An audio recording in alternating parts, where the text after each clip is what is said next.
Well, the weekend has come to an end, but does not mean that we have to end things here. So today we're going to be doing a two review episode.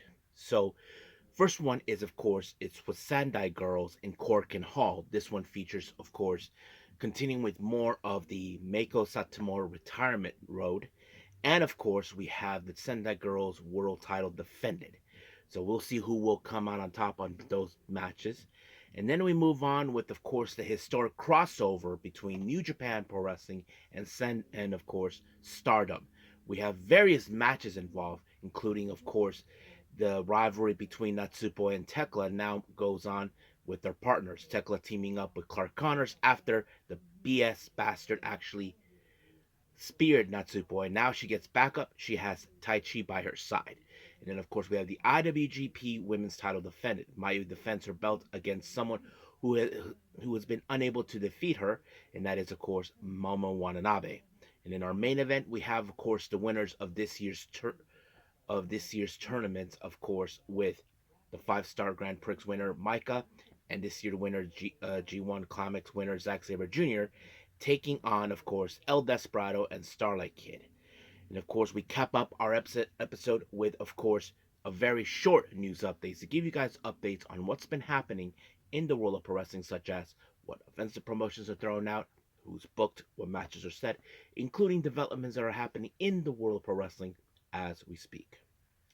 So, let's get ready for another episode of the Deleted Wrestle Zone.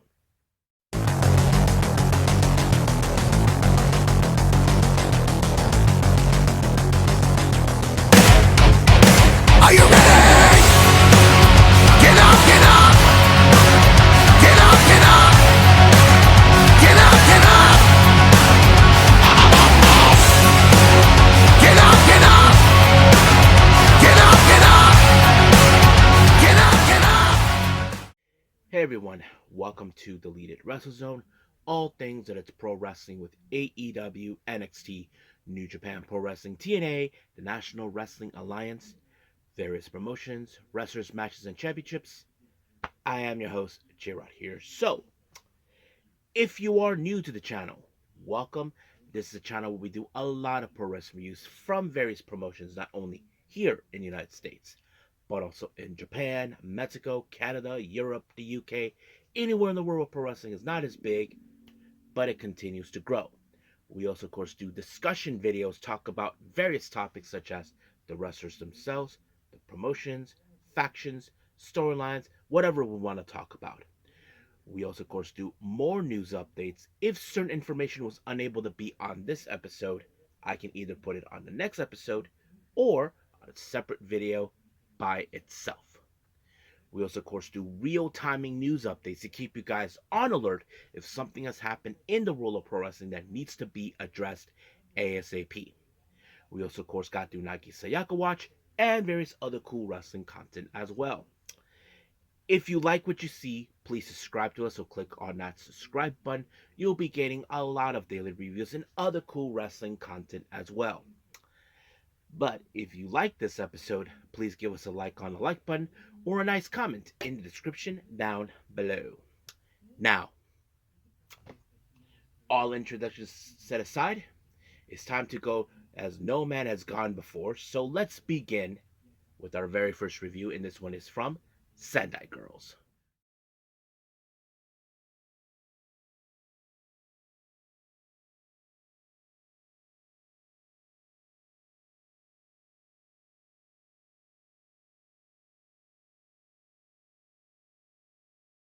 Okay, Sendai Girls. In Korakuen Hall, this happened on a lovely Sunday in Japan, of course. And at the same time, we did have the historic crossover, in case anybody asked. So these two shows happened around the same time, but different, at the same day, but different timings. But none of that. Let's begin with, of course, the first match in Sendai Girls. We have Yuna and Yuta Yuzuki teaming up to take on, of course, Mirai Koga and Chi Chi. So nothing too significant, but however, you can guess by this type of match, since you all know that Chi Chi is the current Sendai Girls Junior World Champion, she has a huge target on her back. So that's always been the very interesting part. However, it was, of course, Yuna who picked up the win with a missile drop kick on Mirai right there, and just like that, it was over. So she picked up a good win. But however, she did put out a post-match promo talking to Chi Chi. So it wouldn't surprise me because if you all know, when Sendai Girls recently had a big event where Chi Chi was the winner of the Sendai Girls Junior World title that Yuna was involved. I wouldn't be surprised if she was actually aiming for that belt, even though there was no English translation. But however, that wouldn't be a surprise to me since Chi Chi is now a target. So we'll see what happens. Now, out of nowhere, we have Sakura Iroda making her appearance after being injured, but nothing too much about it. I don't know what she was doing there, but just have people see her presence. But she did appear later during the next match, during the three-way between Miyuki Takase, Yu, and Hiroyo Matsumoto. So of course we were gonna see moments. She gets involved in this match. I don't know why, and she was helping Miyuki Takase involved. And then of course I don't know what Hiro was doing. She decided to also turn her back on her, that sort of thing. But this is what happened. Uh, Hiroda actually put the umbrella up Hiroyo's butt, and but she wasn't able to put Miyuki Takase in a sit down power bomb, and I don't know what the hell was that. I thought it was pretty funny, so I don't know. It was pretty good, I have to say. Now our next match, we have the combined forces of Baba Momo Banana, consistent of Yurika Oka and Miyu Momono, along with Ryo Mizunami, to take on Zones and our current Sendai Girls Tag Team Champions, Lena Cross and Veni. Now, of course, it's no surprise that if somehow, of course, Lena Cross or Veni is been pinned, the possibilities that the opposing team can get an opportunity of the tag belts. But however, that wasn't the case in this match because it was Lena Cross that was able to pick up the win onto Ryuko Oka. So basically, nothing too significant came around. Now, our next match, we have former AEW star Sadie Gibbs taking on Big Hash, Shihiro Hashimoto. So I thought it was a pretty good powerhouse type of match. I mean, we all know Sadie Gibbs. Many of you seen what she can do when she does like the corkscrew thing outside the ring. That's always been amazing. But however, when it comes to Big Hash, she is a strong powerhouse that you don't want to be in the ring with. And unfortunately, Sadie Gibbs learned the hard way when she ended up being lariat down. And just like that, it was over. Our next match, we have Manami teaming up with, of course, Meiko Satomura to take on Suri and the legend Aja Kong. Now, of course, the bigger threat is Aja Kong, who is the bigger individual, stronger, that's thing. But it makes no difference from Meiko Satomura, who I'm sure she has countered her before. But unfortunately, it was Manami who ended up on the wrong side of it because it was Kong with the Uranagi onto Manami to pick up the win. Now, as soon as the match was over and everybody left, Meiko Satomura once again put out a promo. I don't know exactly what she said. I wish they had some English translators, but nothing happened. However, Hashimoto showed up, so I wouldn't be surprised if she wants to have a match against her on her road to retirement. So that is probably obvious that we could see. But we will see what happens when they make that announcement. But for now, we have one more match to keep going, so let's finish that right now. Our next match, we have the Sendai Girls World title, Dash Shizako taking on the champion Mika Iwata. Now remember, these are two home girls. Nothing too significant, but Dash has, I don't know if Dash has ever won this belt. You know what? Let me look it up real quick.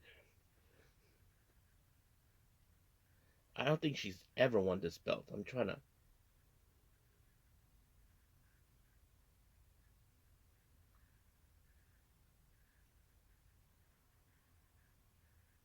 Uh,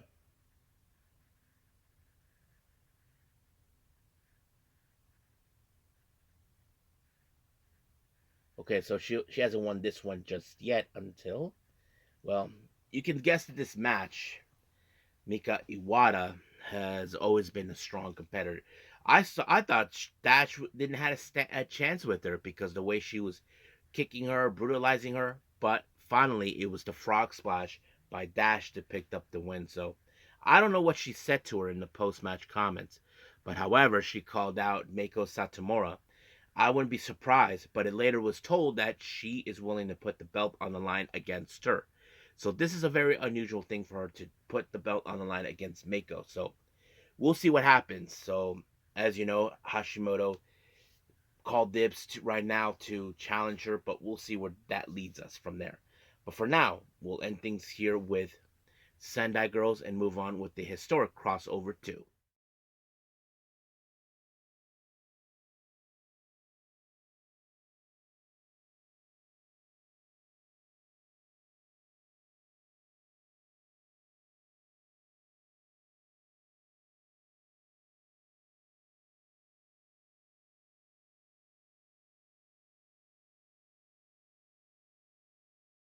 Okay, historic crossover 2 between New Japan and Stardom.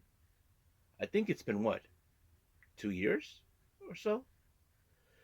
So anyway, I thought it was a lot of fun, seeing this event because, we get to see the collaboration between New Japan and Stardom. I thought it was a lot of fun. So let's talk about it. We do have a pre-show that they had, but a very interesting one. Rana Yagami teams up with Sayaka Kurara versus Hanako and Aya Sakura. Now remember, these two teams are, if you noticed, Hanako and Aya Sakura first debuted on March of 2023 of last year, while Rana Yagami and Sayaka Kurara in December of 2023. So basically, they were like, let's see, April, May, June, July, August, September, October, November, December, 9 months apart. But of course, they're from different units. Aya and Sakura both are part of Cosmic Angels, but at the same time, they're friends and rivals. You can say they're frenemies if you like.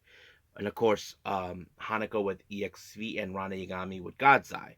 But however, we cannot deny that the collaboration that both Aya Sakura and Hanako had before they went on to the respected teams has always been efficient. Now, recently, we do know, I haven't reviewed it yet, but I do know that Hanako and Aya Sakura eventually appeared in of Evolution Girls, where they take on Zones and Chi Chi. So I will be reviewing that, even though that took place last month. But that will not stop me one way or the other. But it was very interesting. But the way this match ended was surprising. If you guys remember, like a year ago, when or was it a year ago? Himika was on the verge of retiring, and she was willing to pass the JP coaster to Hanako, who's taller, and of course, at the time, Hanako was teaming up with Lady Seat because they're taller people, and it worked in their favor. So that's how it ended. Hanako applied the JP coaster on Sayakara, and just like that, it was over. Now, we jumping into our main card.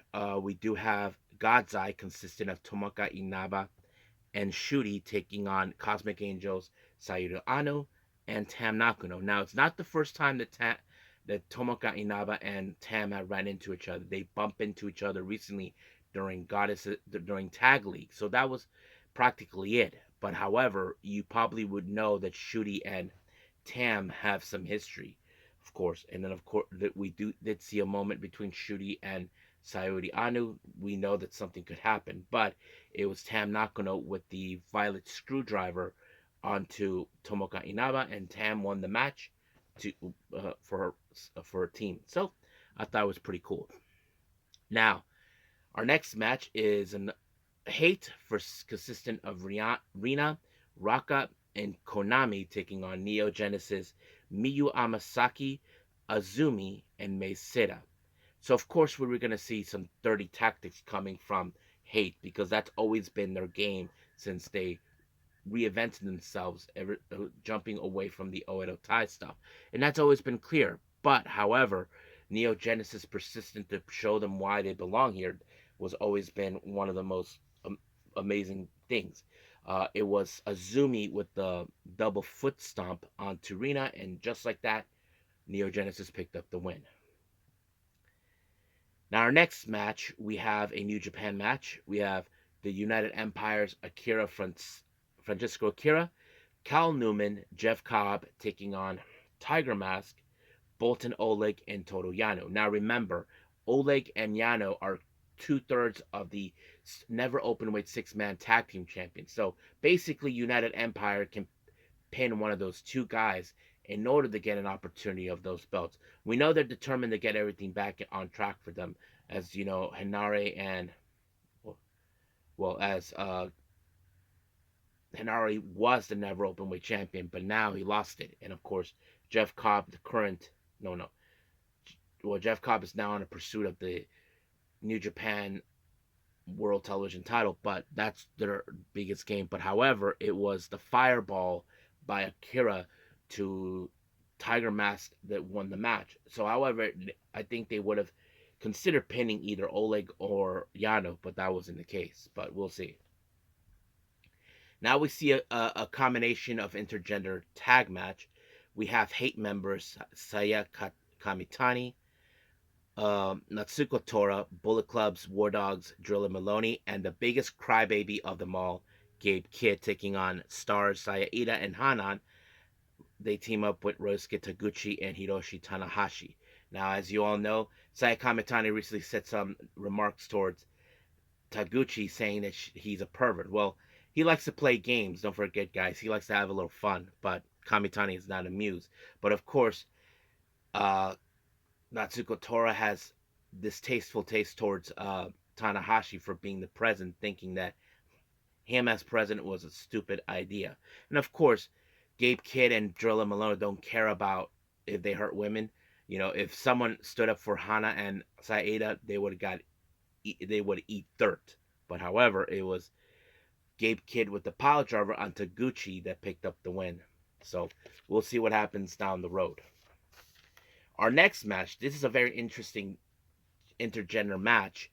It's for the KOPW title in a hardcore match. We have Zuzuki versus Great-O-Khan. Now, those who know this about Zuzu, she started out her career in Ice Ribbon, and she was part of Prominence as a hardcore and a deathmatch wrestler. I don't think Great-O-Khan has ever dealt with anybody. I mean, we know Zuzu can withstand pain no matter what. Not to mention the bigger shock is when Zuzu stapled a picture of the question mark that Great-O-Khan always uses onto her cheek, and that kind of put him like, no, he has no idea what he got himself, but he got stamped, the staple right in the top of his head. I thought I was like, ooh. I mean, Zuzu would have been the first female KOPW champion, but Great-O-Khan put the eliminator on her, and just like that, it was over. And then once again, he showed some respect, and then later he disrespected her by tossing her that again towards the trash can and ladder. Sooner or later, that little freak is going to get it coming. Now, our next match, we have Tekla teaming up with Clark Connors, taking on Taichi and Natsupoi. Now, remember, Tekla and Natsupoi's story dates back all the way to DDM when Tekla first debuted back in 2022, joining Julia's DDM until months later in, I believe, was it, I don't know, April or so? Where, of course, Natsupoi betrayed Julia and DDM at the time, and it really hurt Tekla. And then she waited this long to get her revenge. Eventually, she did have a match against her for the white belt, and then before that, she enlisted Clark Connors to break her in two. And then, of course, Taichi stepped up to be her tag partner. But of course, as always, F and Hate decided to set up Natsupoi into another spirit. But luckily, the Cosmic Angels were there to help to stop it. But of course, that was the initial plan that they wanted. It's for Natsupoi to be speared. But the biggest moment is when, of course, when Tekla had Natsupoi right in the sights of Clark Connors to spear Natsupoi, Taichi, thank God for him, pushed Tekla in the sight, and just like that, Clark Connors speared her. Oopsie daisy. But however, He tried to spear Natsupoi again when he eliminated Taichi, but dang, Natsupoi got some measure of payback. Like the old saying goes, payback is a bitch. So basically, Natsupoi just, bam, super kicked him when he was about to spear her. She did a lot of kicks right there. But however, Natsupoi picked up the win with the fairy gift onto Tekla in order to win. However, Tekla did state it that this is not over between both Natsupoi. Remember, she did pin her at the Goddesses Tag League match. That means she could get an opportunity of the white belt. But there is another person who did handle that, and that was Starlight Kid. But that's going to be another review and another story at another time. So we'll get to that at some point. Now, our semi main event, we have the IWGP Women's title. Momo Watanabe versus Mayu Iwatani. Now remember, these two ladies know each other very well. Momo has never beaten her in a big match before. She has defeated her maybe once, but not in a higher standard. And now she's gunning for the IWGP Women's title. Now everybody knows Momo's history. She's not ever since joining Oedo Tai then Hate, she has become unpredictable. But for some odd reason, she hesitated to use the bat. I mean, that was not like her, but she decided to do it. But that may have cost her when Momo applied the dragon suplex, and just like that, 1, 2, 3, it was over. That may have bite her in the back. And then, of course, Mayu did a little promo. I don't know what, from my understanding, she said something. I can't remember what it was. But I'm sure Momo will have to go back to at some point. But however, there is someone who's also been gunning for the IWGP Women's title, and this person pinned her during the 5-star Grand Prix, and that is none other than Azumi. So it looks like the next match is going to feature her. So we'll see where that leads. Our next match, we have Starlight Kid and El Desperado versus, of course, this year's winners of the 5-star and G1, Micah and Zack Sabre Jr. Now, remember, the relationship between Starlight Kid and Desperado, it's more of a brother and sister type of relationship. I mean, Desperado always views Starlight Kid like a little sister, and it's, of course, Starlight Kid always appreciates that. Of course, we've seen that match where there was the extended family between all of them, between those two. But when it comes to Mike and Zack Sabre Jr., that's a different story. But they do have a common ground between them. Those who know this, Micah was trained by Taka Michinoku, and Zack Sabre Jr. is good friends with Taka Michinoku, so that sets things up. And of course, we did see like Starlight Kid standing up against Zack, and of course Micah to Despy. Everything went down, but we did see a bit of a stereo Michinoku driver between both Zack and Micah onto Kid and Despy, but it was Micah who was the legal person that allowed them to pick up the win.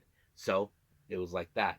So I thought it was a pretty good match, and I thought the historic crossover was a good show as well. I mean, I think my favorite one is the Tekla and Connors versus Taichi and Natsupoi, because it was a very good story where, of course, Clark's real ambitions is to spear Natsupoi again, but it failed. So, pretty good. So I think that's pretty much it right now for this one. So let's move on with our last and final thing, news updates.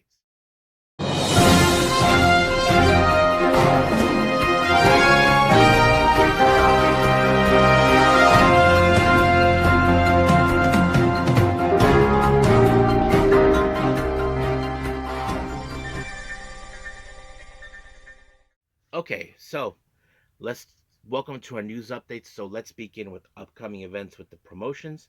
This is what we have. As you know, on the 22nd of November, Arrival Wrestling for 3, they announced Joey Janela will be in action to take on Justin Finn. Now, I don't know who they are, but that's going to be interesting. We are going to see a collaboration between Seattle-based promotion DEFY against with United Kingdom's promotion Progress Wrestling. They will do a 2-city doubleheader show between the end of November and early December. They will be in Brooklyn, New York on the 29th of November, and they will be in Chicago on the on the 1st of December. Now, no announcements have been made.